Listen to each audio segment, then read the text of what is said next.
Assalamualaikum warahmatullahi wabarakatuh.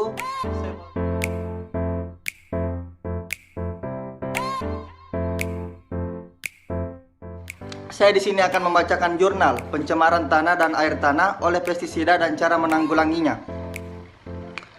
Oke, intisari yang pertama, peningkatan yang cukup besar penggunaan bahan kimia pertanian modern, termasuk pestisida dan pupuk, dianggap sebagai sumber pencemar baur atau SPB terhadap tanah dan air tanah.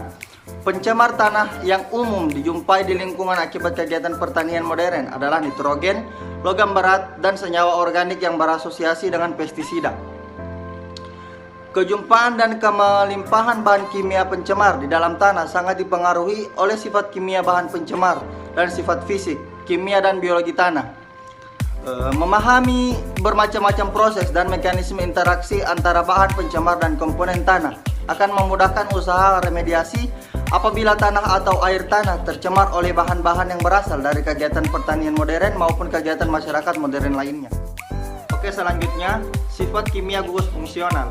Pestisida yang ada di dalam tanah karena bahan aktifnya merupakan bahan kimia buatan, maka bersifat asing terhadap sistem tanah. Jerapan oleh koloid tanah menyebabkan bahan aktif pestisida menjadi tak aktif.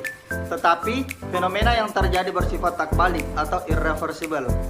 Kapasitas tukar kation atau KTK, pH dan kandungan bahan organik tanah merupakan parameter utama yang mempengaruhi aras jerapan pestisida. Pada kondisi lapangan yang menguntungkan 90%, residu pestisida tertentu dapat dijerap oleh koloid tanah sehingga menurunkan aktivitas pestisida dan risiko bahaya pencemaran tanah dan air tanah. Sifat gugus fungsional yang dimiliki molekul organik, baik bentuk, ukuran, konfigurasi, polaritas, maupun kelarutannya merupakan faktor penting dalam penyerapan senyawa organik penyusun pestisida.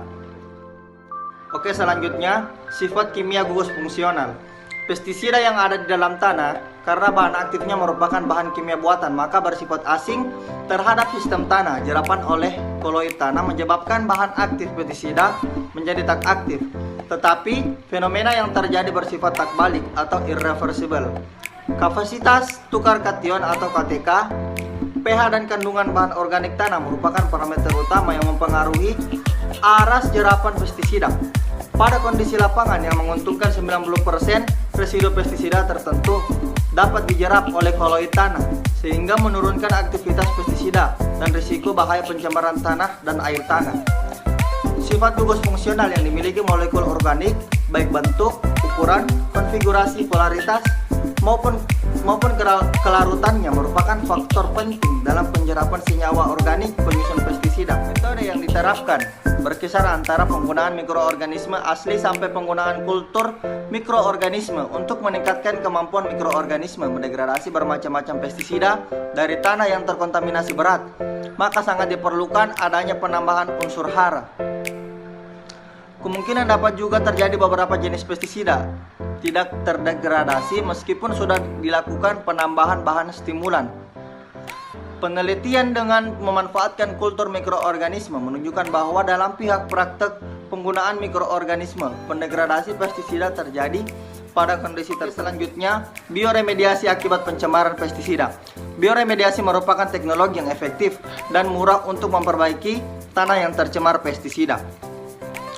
Mineralisasi pestisida melalui proses biodegradasi oleh mikroorganisme.